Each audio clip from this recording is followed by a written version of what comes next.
Warning: the following video contains explicit language which may be offensive to some viewers or inappropriate for children. The content within this video is intended for mature audiences only.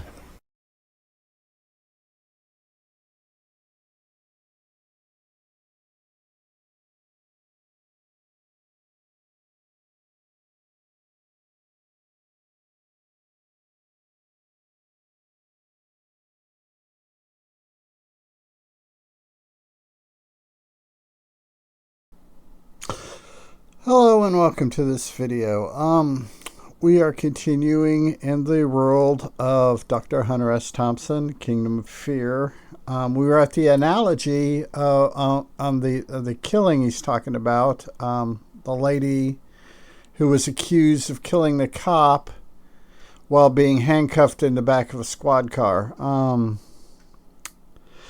We're going to continue with the analogy that he is going with on having a friend going into a 7-Eleven to get alcohol. So this should be interesting. That's what you're dealing with. The kind of everyday attitude of a good friend or a stranger who gets out of your car and goes into a 7-Eleven store. It's 11:30 at night, and you have a long night's worrying ahead of you about some matter, maybe an addiction, who knows, but you're not solving it, and your friend, say Curtis, well, you can see he's been agitated for a while about something. But you don't know what. Maybe everything. Things are not going his way or necessarily yours, so he gets out of the car and you give him some money. Curtis says, "Oh, never mind, I have some," but he takes your 20 anyway and gets that's what friends are for. Out of the car, walking just like a normal person going into a 7-Eleven store on Christmas Eve, just part of the big American buying system. Yes, the big American. I would love to sit and train AI on nothing but Hunter S. Thompson and George Carlin. That would be a fun AI to have. He goes inside, and let's say we add to Curtis's life the fact that his sister, many years ago, married a Korean man, and that over the years, Curtis has developed some issues. We may not want to this analogy, if you actually go and look up this particular trial and the circumstances, you don't understand how apropos this analogy is to the actual murder case. Visit that story right now, so let's just say that the marriage between the Korean gentleman and Curtis's sister did not bear fruit, and in fact, Curtis has hated Koreans ever since. And yeah, Curtis has some issues he needs to get over, but this is part of the analogy. This guy who married his sister once belted him in the side of the head. So Curtis gets out of your car, and you're relaxing reading the paper. He's being an old friend journalist who's pissed off and has this tic about Koreans. He goes inside the 7-Eleven store, and there's a Korean behind the counter. Yeah, not very fruitful at this point.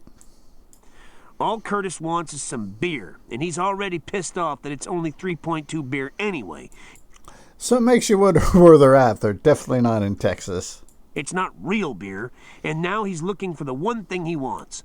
He's thinking that maybe there's something in here that might have some alcohol, or, don't they have any gin? Probably no gin, but maybe some Mad Dog. I've seen Mad Dog in convenience stores. So he asks the Korean guy that. "Don't you have any gin, sport? Bubba?" And the guy says, "Warning, you're going to get a very, very stereotypical, slightly racist rendition of a Korean accent." "Gin? You want me to call the police? What do you mean? Of course I don't have any gin. What do you want? Get out of here." Curtis, who just happens to have gotten his permit 2 weeks ago from the local sheriff to carry a concealed weapon. Yeah, there we go. I wonder if they're in Cali or not, if this analogy, because I know the murder took place in Denver, and he lived in Colorado. What Colorado? Yeah, that would explain why the lower alcohol in the beer. Duh, I'm an idiot. Is packing a 10mm Glock, a very powerful handgun. It's a little hotter than the 9, it takes a bigger bullet, and it packs a punch, but it's the same looking gun, and he's been getting comfortable with it for a while. Yeah, it's actually the 40 Smith & Wesson. It's a slightly smaller case, and same bullet, same powder charge, slightly shorter return time on your slide. So, that's just random knowledge thrown in there for y'all. He may have pulled it on some Arab who he thinks may have been looking at his car too long in an underground garage, and when he pulled it, the guy fled. So he has confidence in it. And the Korean man behind the counter is suddenly extremely rude to him, and his mind dissolves into his sister. Uh-oh. Yeah, this analogy is going south fast. You'd once shared something with Curtis that your father had explained to you in a moment of curiosity. You had asked him, "What's the difference between a Korean, a Japanese, and a Chinese person?" It was during the Korean War, and you wondered why the Koreans were fighting, and you didn't know who they were or what the difference was. And your father said, "Son, let me put it this way. The Japanese are clean on the outside and dirty on the inside, and the Chinese are dirty on the outside but clean on the inside. But son, I really hate to tell you this. The Koreans are dirty on both sides."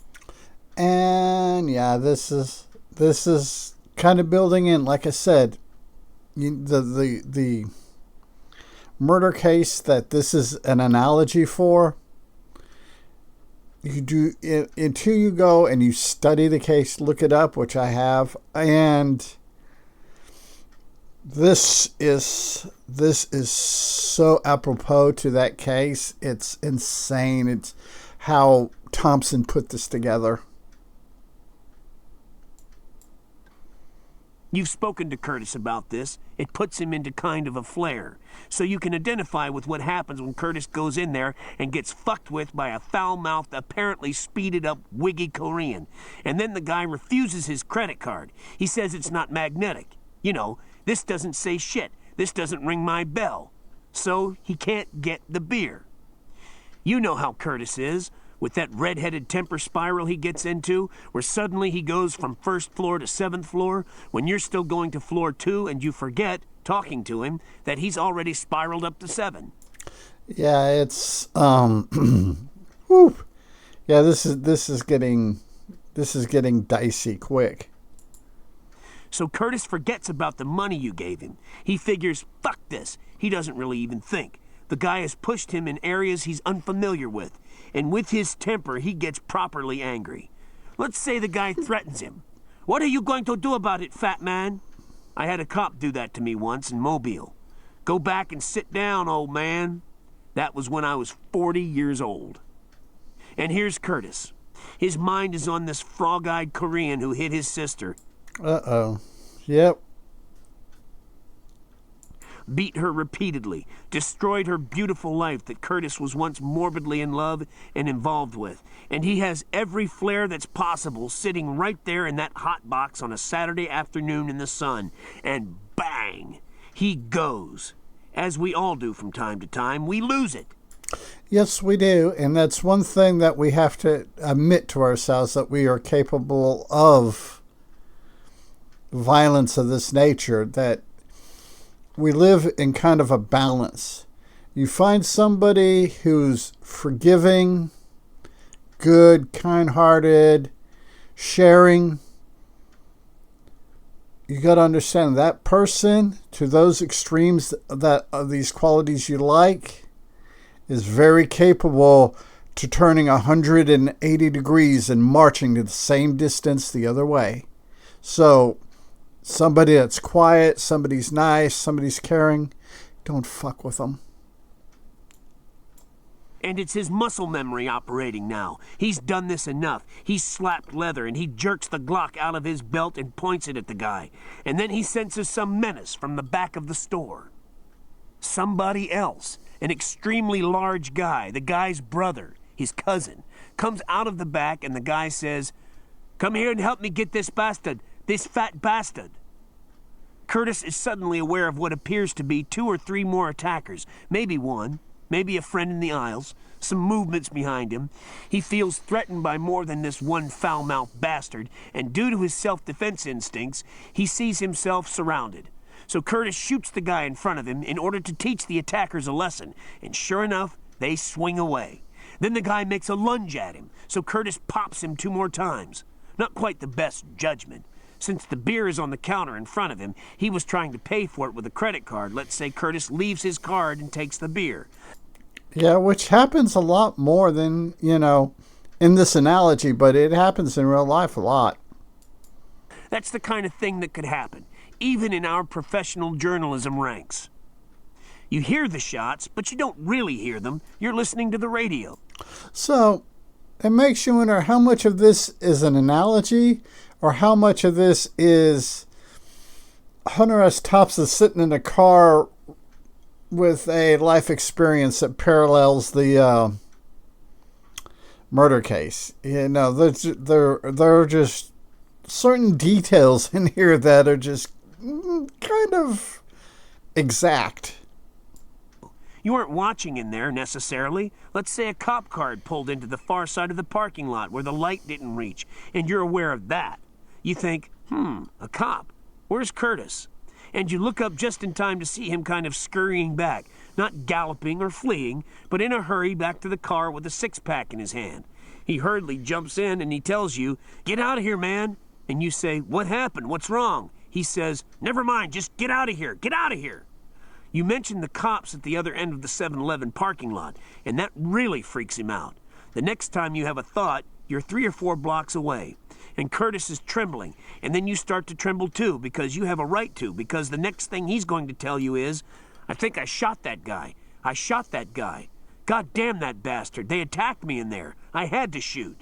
Yeah, and a lot of people don't understand. They bring shit on themselves. And that's, in this particular analogy, the dude did it to himself. And the person waiting in the car is just, kind of fucked.